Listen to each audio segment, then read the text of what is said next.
Michener Awards Ceremony. Nous célébrons ce soir le 50e anniversaire du Prix Michener, soit un demi-siècle de journalisme d'enquête au service d'un intérêt public au Canada. Bienvenue, une riche histoire qui s'est amorcée grâce au gouverneur général Roland Michener, qui a octroyé le premier Prix Michener en 1971 et qui s'est poursuivi année après année, faisant du prix la plus prestigieuse distinction journalistique au pays. This past year has been exceptional, to say the least. In some of our most challenging times, journalists and news organizations of all sizes soldiered on and continued to bring us outstanding frontline coverage. This past year has been exceptional, to say the least.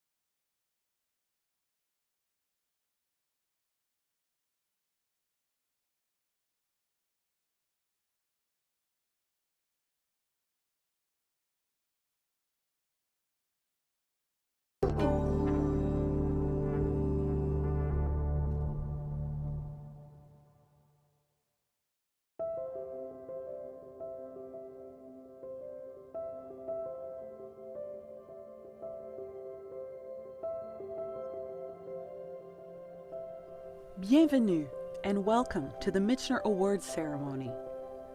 Nous célébrons ce soir le 50e anniversaire du Prix Michener, soit un demi-siècle de journalisme d'enquête au service d'un intérêt public au Canada.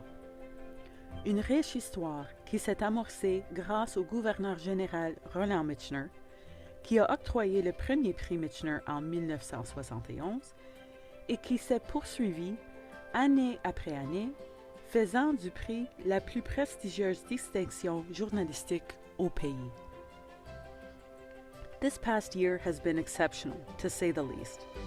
In some of our most challenging times, journalists and news organizations of all sizes soldiered on and continued to bring us outstanding frontline coverage, investigative reporting, and news we could trust. 6 médias d'information ont accompli un travail exceptionnel dans leurs milieux respectifs. Ils ont suivi les indices, mis au jour la vérité et des changements positifs significatifs pour de nombreuses personnes touchées. This year's finalists have shown tenacity, professionalism, and principle, and we are proud to highlight their hard work and dedication to upholding the integrity and importance of public service journalism in Canada.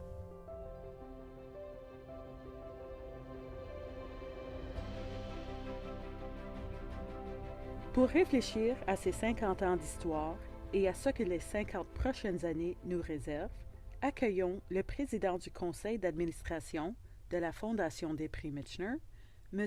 Pierre-Paul Noreau. Bonsoir et bienvenue à cette cérémonie de remise virtuelle, pandémie oblige, du Prix Michener 2020. À nouveau cette année, nous célébrons le journalisme d'enquête au service de l'intérêt public. C'est une cérémonie néanmoins un peu particulière. En effet, c'est la 51e du genre. C'est donc dire que nous tournons la page aujourd'hui sur plus d'un demi-siècle de Prix Michener. Il vaut la peine de s'arrêter sur chacune de ces enquêtes, car plusieurs ont marqué l'histoire canadienne. Agression de femmes autochtones par des policiers, scandale des commandites, exploitation de travailleurs étrangers, enfants abusés alors qu'ils étaient confiés à des familles d'accueil.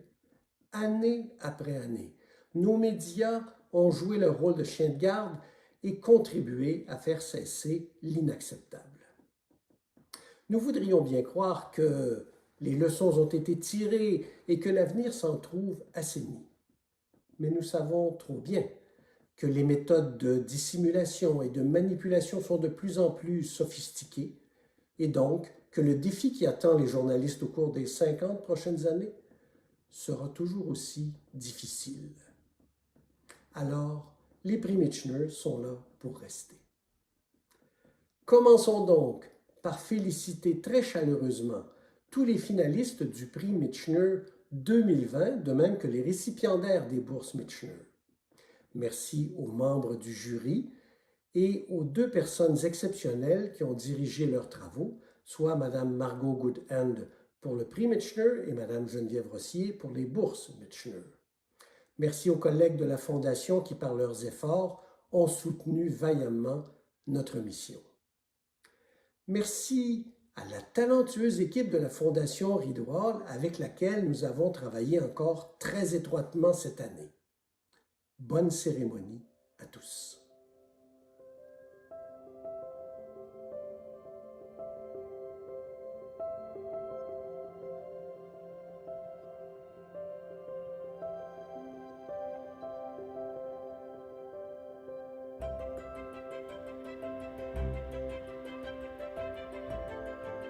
La Fondation des prix Michener est fière d'octroyer, année après année, des bourses qui encouragent l'essor et l'enrichissement du secteur journalistique canadien. The Educational Fellowship goes to Alison Baker and Vivian Fairbank for a fact-checking project called In Defense of Truth. Their goal is to create a book-length version of the Walrus Fact-Checking Guide, which will establish clear guidelines and a common methodology for reporting and verification to train journalists, academics, and the public. The project also aims to create a free and accessible curriculum for fact-checking education hosted digitally by Carleton University. La bourse pour le journalisme d'enquête est remise à Ethan Cox et à Aaron Cedar, qui dirigeront une équipe d'enquête sur l'inconduite policière au Canada et le rôle des structures de responsabilité publique couvrant le travail policier. Les résultats seront publiés sur Ricochet. Congratulations to this year's fellowship winners. Journalists across the country, across all media, and on all beats have continued to bring us fair, balanced, and trustworthy news under increasingly difficult conditions. With more, here is Michener Award Chief Judge Margot Goodhand. Bonsoir à tous. I'm the Chief Judge of the Micheners, and this year was, for all of us, extraordinary. Advertising plummeted in the pandemic. Some communities lost their newsrooms, and even more journalists lost their jobs. And at the same time, there was never a greater need for good information, for what we do. Canadian journalists were on the front lines covering stark divisions over lockdowns, masks, and vaccines, tracking overwhelmed nursing homes and ICUs, delivering the news amidst a virus that shuttered their own workplaces and threatened their own loved ones just like everybody else. So it's a time we hope to never experience again. But on behalf of the Micheners, I'd just like to say we see you and we value your work. That's why we're here. We don't care how big your newsroom is. What we care about is the impact of the work. Micheners change lives and laws and speak for those who cannot speak for themselves. And that's what public service journalism is all about. And tonight's finalists represent the very best in this field. 2 stories are COVID-related, and the other 4 were conducted like all Micheners are, with integrity, courage, perseverance, and a passion for the truth. Congratulations and thank you. You're an inspiration to us all.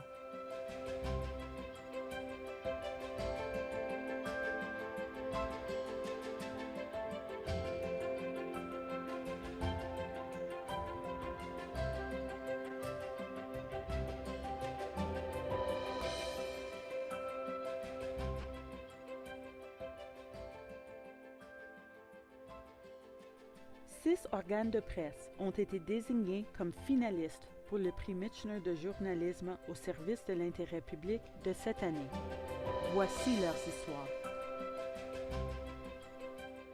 My name is Cullen Crozier. I reported on and produced the death report along with my colleague Kenneth Jackson for APTN Investigates.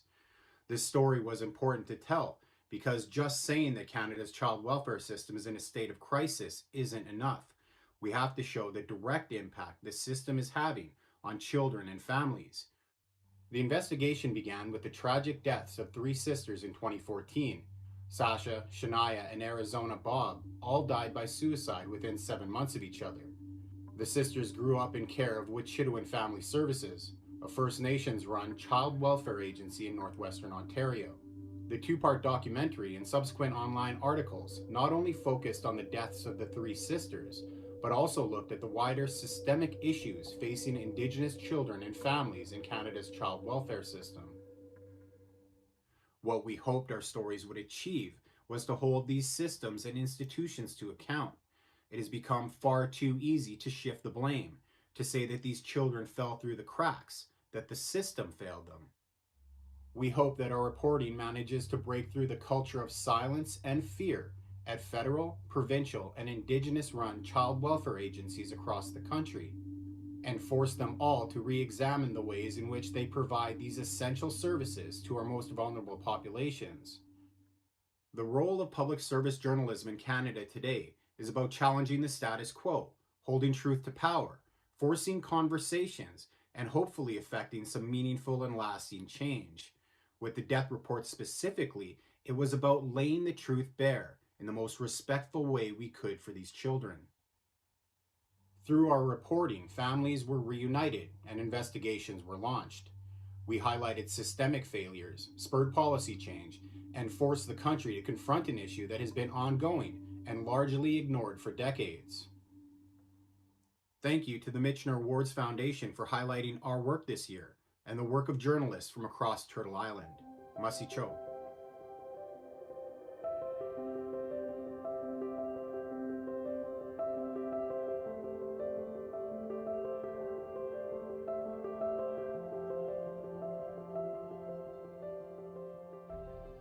Bonjour, je m'appelle Caroline Touzin, journaliste d'enquête à la presse. Je suis Gabrielle Duchesne, journaliste d'enquête à la presse. Nous avons mené une enquête sur l'exploitation sexuelle des mineurs sur Internet, baptisée « L'autre épidémie ». Pourquoi c'était important de raconter cette histoire-là? Bien, notamment parce que les cas d'exploitation sexuelle d'enfants ont atteint un sommet inégalé avec le confinement. Pour les victimes, on souhaitait montrer que la loi sur l'indemnisation des victimes d'actes criminels était vétuste, pas adaptée du tout aux crimes technologiques. D'ailleurs, la loi a été modifiée après la publication de notre reportage. Avec cette histoire-là, on souhaitait démontrer à quel point les cas se sont répandus et à quel point les forces de l'ordre sont débordées. Pour ce faire, on est allé au Centre canadien de protection de l'enfance à Winnipeg. On a accompagné des escouades spécialisées de la police sur le terrain dans leurs enquêtes. On voulait aussi démontrer que les lois manquent de mordants pour encadrer les géants du web au Canada. En fait, le rôle du journalisme de service public au Canada, je pense que c'est entre autres de donner une voix à ceux qui n'en ont pas. Le journalisme de service sert à braquer les projecteurs sur les coins les plus sombres de la société, sur les drames, sur les tragédies, en espérant faire changer les choses. Dans le cas de notre enquête, l'idée, c'était de décrire cette souffrance-là que les jeunes victimes vivent, de montrer à quel point les victimes manquent de services, puis dans l'espoir, évidemment, de changer les choses, d'ébranler la société pour que les lois soient modifiées et que les victimes soient mieux protégées.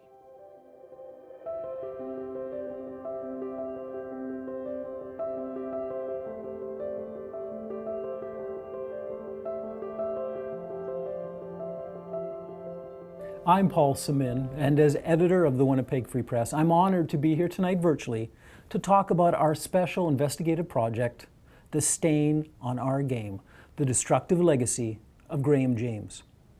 Now, the broad strokes of Canada's most notorious hockey predator have been known for years.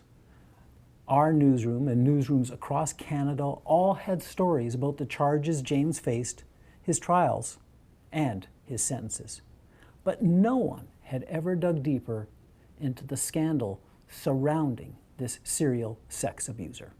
No one had explained how the widespread abuse could go on for so long without anyone blowing the whistle.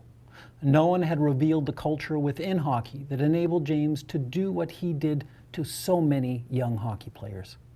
Since James was last seen in a courtroom in the summer of 2015, no one had reported on additional victims authorities had long suspected were out there.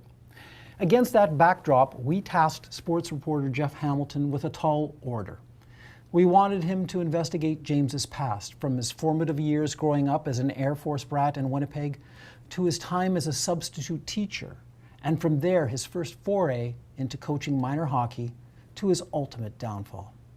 Hamilton interviewed dozens of former players, childhood friends, educators, and hockey colleagues and officials. His investigation reveals an awkward teen who found confidence both in the classroom and at the rink, one that enabled him to embark on his trail of destructive criminal behavior. The investigation also points a picture of complicity, or at least willful ignorance, through all levels of the sport, which allowed James to abuse young players for years. While powerful institutions such as the Catholic Church and prominent individuals, including Hollywood mogul Harvey Weinstein, have all had their moment of reckoning, there has been no equivalent to the Me Too movement in hockey. This Free Press investigation, overseen by Associate Editor Scott Gibbons, changed that narrative by giving voice to victims and asking questions of those who knew or ought to have known what was happening on their watch. Among the big dreams and shattered lives that are part of the James saga is the story Hamilton uncovered of a former Winnipeg High School hockey star who crossed paths with James when he was trying to crack the WHL Broncos lineup in the late 1980s. Because of the Free Press investigation, Jay McCauley gained the courage to go forward to police with his complaint. Unfortunately for McCauley, there will be no justice, as he died of a drug overdose in April, a tragic end to the downward spiral of his life since he put his faith and career in the hands of Graham James. Public service journalism can do many things. It can right wrongs. It can lead to long overdue change. It can shine a light on a dark chapter that many preferred to remain in the shadows. Jeff Hamilton's work did all of that and more with this investigation, an investigation that has brought healing to so many of James's victims, an investigation that brought a measure of accountability to the powerful in the hockey world, an investigation that hopefully will make the country's game safer for all who play it.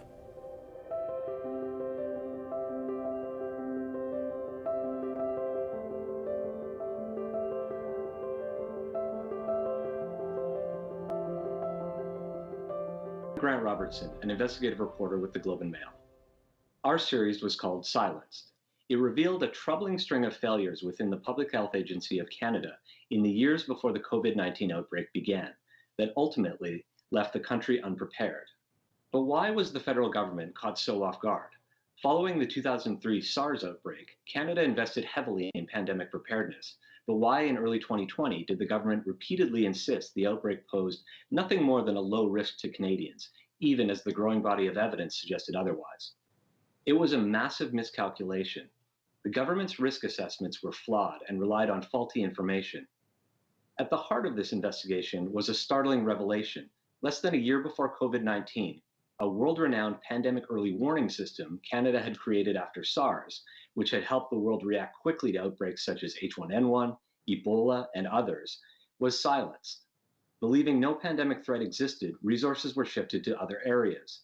But the problems went deeper. Scientists had been replaced by civil servants with no training in public health, and those who remained struggled to get urgent information up the chain of command. All of this took place without Canadians knowing. If we look at the policy failures of COVID-19, from the national emergency stockpile that left frontline workers exposed, to an inability to shore up long-term care homes in advance, all of these are symptoms of the same problem. This investigation is about the root cause of it all. As one senior science advisor said, not to be overdramatic, but Canadians have died because of this. This work owes a huge debt to those inside public health who risked their careers and livelihoods to bring these revelations to light. Also crucial to this work were Globe and Mail editor Dennis Chiquette, who oversaw this investigation, as well as visual editor Matthew French, and graphic designers Murat Yükselier and Dominic Macri. The findings created a domino effect within government. Less than a week after publication, the Auditor General launched a probe into these problems. The Minister of Health ordered an independent review, and the pandemic early warning system was brought back to life. In March, the Auditor General issued a scathing report confirming the Globe's findings. None of these changes would have happened had journalism not dragged these problems into the public discourse. And that ultimately is the importance of public service journalism.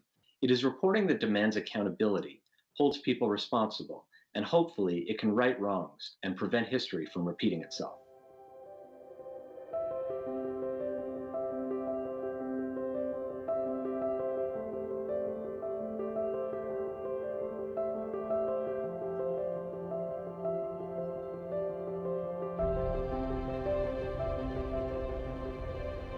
I'm Ashley Burke with CBC News' Parliamentary Bureau. My colleague Kristen Everson and I's story is called Inside Rideau Hall. We begin with a CBC News exclusive. Multiple claims of employee harassment in the office of Governor General Julie Payette. This has gone from being one of the most collegial and enjoyable work environments for many of the staff to being a house of horrors. I think I left devastated almost every day. There was a lot of crying. I saw colleagues cry. We have engaged a third-party reviewer to follow up on these serious allegations. The Governor General, Julie Payette, has resigned, as has the Secretary to the Governor General, Assunta Di Lorenzo. This report had some disturbing conclusions, and those conversations led the Governor General to conclude that she should offer her resignation. There was a sense of relief. Some told me that they cried when they heard the news. After having had the courage to speak to us about their concerns, they got the outcome they wanted, but never imagined they'd get. Telling this story was important because it gave voice to dozens of employees who were going home at night to their families wondering if there was something wrong with them. Had they erred? Were they incompetent? Some went on sick leave, others were driven to leave the institution they loved. This reporting revealed verbal abuse, harassment, and a toxic work environment stemming from the very top. It led the government to launch an external review, followed by a historic resignation. We hope our story shows that basic workplace standards, transparency, and accountability are vital, and that even those in the highest constitutional office in the country are held to account. We believe the role of public service journalism in Canada today is to expose abuses of power and start conversations that can create change. In this case, the credit goes to the whistleblowers who spoke to us, and we hope that our story empowers others to speak up too.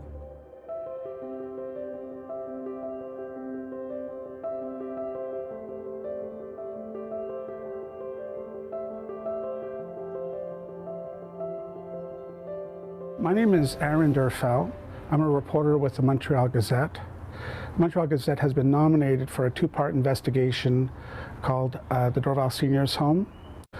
In addition to the work that I did on the story, a number of editors were involved. Lucinda Chodin, who's the editor-in-chief, Enza Micheletti and Monique Baudin, who are assistant city editors, and Jordan Zivitz, who is a copy editor. It was important to tell this story because early in the pandemic, especially in Quebec, the public perception was that the situation was under control. In fact, it was the opposite, especially in nursing homes like the Dorval Seniors Residence. There was an outbreak, and in a short period of time, 31 residents had died. It was quite shocking, and the public deserved to know, the extent of the situation. If there's any good that can come out of this horrific tragedy, it's that stories like mine will lead to positive change. The plight of the elderly is quite shocking across the country. It's a national shame that our long-term care centers have been neglected for so long.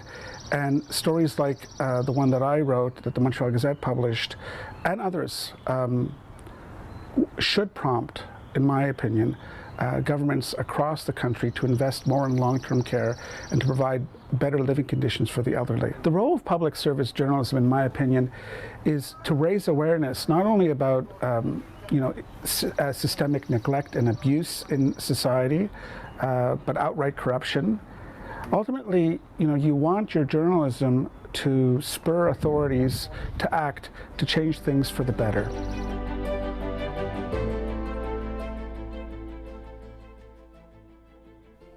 Pour annoncer le nom du lauréat du Prix Michener de 2020, accueillons encore une fois M. Pierre-Paul Noreau, président du conseil d'administration de la Fondation des Prix Michener.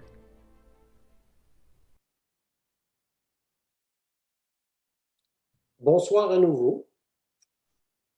Nous avons ainsi le plaisir d'avoir avec nous ce soir en mode virtuel des représentants de chacun des 6 médias finalistes du Prix Michener 2020. Please welcome the 6 finalists of the 2020 Michener Award. It's a real pleasure to have each of you with us live. Let me introduce you to our audience. First, APTN for Death by Neglect, represented by reporter Kenneth Jackson.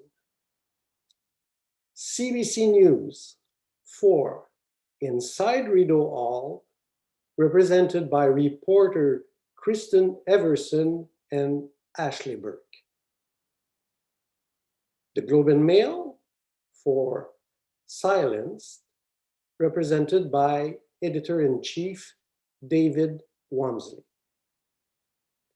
The Montreal Gazette for the Dorval Seniors Home, represented by reporter Aaron Derfel. La Presse pour l'autre épidémie, exploitation sexuelle des enfants sur Internet, représentée par les journalistes Caroline Touzin et Gabrielle Duchesne.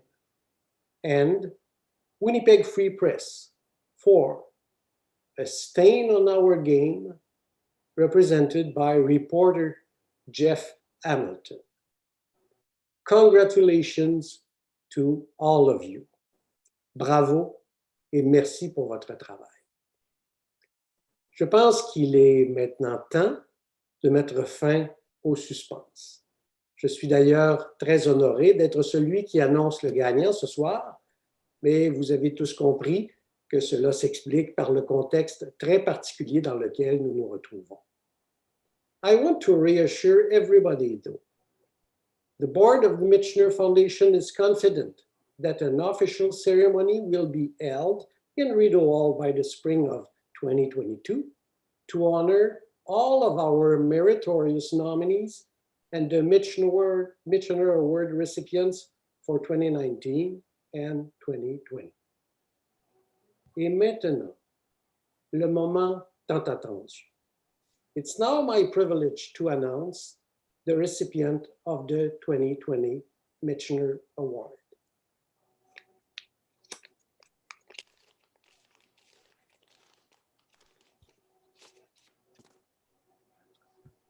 APTN for its series Death by Neglect. Félicitations, bravo. The Michener judges commended APTN's Kenneth Jackson and Colin Crozier for their persistent and thorough research and reporting. Their sources spoke truth to power with great courage, putting their job, community status, and even their home on the line. Their stories have helped to spur changes to child welfare. Congratulations to APTN. Kenneth Jackson, please share a few words with our audience. As you can see from my eyes, I'm completely overwhelmed. There was 6 terrific finalists. You all did incredible work. Many of you went home every night wearing this work, which is what we do. If you want to do this type of journalism, you can't fly above it. You got to get down and wear it. So I want to honor those other nominees, the other finalists for their work. Sincerely congratulate all of you. Thank you to the judges for seeing the work that we've done. Obviously, when we applied to this, or we submitted for this, we submitted 3 stories near the end of the year, but this was a year-long, if not multiple years of work that I've been doing. When March 11th hit and the pandemic hit, I'd already broken a few stories. Colin and I already did a full-on documentary, similar stories. And I thought, we got to think about these kids that are in care. We got to think about how the pandemic's going to hit them. So we immediately went after the kids who are aging out during a pandemic, aging out in the sense that they're going to be kicked to the curb with nothing. We pursued Premier Doug Ford, relentlessly. They refused to answer us. And then it wasn't until I finally got through to a press conference, one of his live press conferences, and I was first up, and I asked him point blank, "What are you doing about the moratorium?" By the end of the day, there was one on there. And then from there we went on, and we kept going, and families were returned. And then I said to Colin Crozier, who I've always said this reporting is not about any one reporter or even APTN. It's about the children. It's about the care. It's about what's important. But Colin is just fantastic. Like, he accepted coming on to this story, which is heavy. You have to wear it. And he is the greatest at his job. And I owe him a lot of credit for this, and he deserves a lot of credit for this award. But so we got the death report, and it was on Sasha Raven Bob, 12-year-old girl who killed herself. After 7 months after Shania Bob killed herself, and then up to a month after her other sister killed herself. There's no reason why Sasha Raven Bob shouldn't be alive today, but not for neglect by everyone who ever knew her. And that was our goal. We had this death report that no one had ever seen. We had to make sense of it, but also we had to honor this young girl. Our goal from the get-go was, we have a massive story right now if we want to, but let's wait. Let's see if the agency or people around them had gotten better. Let's see if they had improved, because that was important. If you look at our reporting, 13 stories later, the very final one, where I say 75 days before she died, they knew there was problems with her team. It's pretty clear things had not gotten better. And then we realized multiple years later, things that just maybe have gotten worse. It's up to people to you make their decision. Some may say criminal, some may, it's up to them. We just laid the facts out for people to read. That's what we do as reporters. I'm going on and on. I get that, but I want you to understand the importance of this work. My sources to this day are being attacked. They're being threatened. Lawyers are going after them. And there's a reporter, me, standing in the way. There's me to say, you know what? I know the truth, and we will always pursue the truth, and I will tell the truth no matter what, because I can back it up and I can support it. That's the difference between a lot of reporting. Is that this reporting everyone did here is we can support everything we write. Everything APTN did, every 13 stories we did, we supported it with everything. There was no real confidential sources, nothing. It was just facts. This is life for these kids, and it was important for us to get that out there. And I just want to thank a couple people, if you don't mind. I want to thank my wife and my children who had to wear this. As anyone knows, any reporter watching this knows, our family wears this with us. From October to December, my wife barely saw me. I have 3 young children, so you can imagine what it was like at home. It had to get done. I had deadlines to meet, and we had to get things done. And it wasn't just the 13 stories on Wichita or whatever. There was other stories we had to do too. Other shows we had to do. We had to get it all out there. Sorry, I think I don't know if I've been cut off there, but anyways, I'll wrap up quickly. I also want you to understand how great Colin Crozier is and how much credit he deserves. APTN, thank you for everything. And also thank you to my mom, who I think is watching. I wouldn't be here today without you. And thank you for everyone. That's it. Félicitations à APTN. Thanks for having shared the truth to all of you. Ceci met un terme à notre cérémonie. Bonne fin de soirée à tous. Merci d'avoir été des nôtres.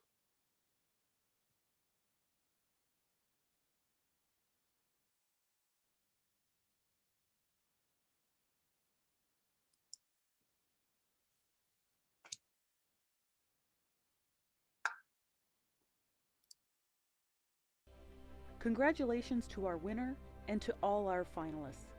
We thank you so much for joining us to celebrate the 50th year of the Michener Awards. Good night et bonsoir.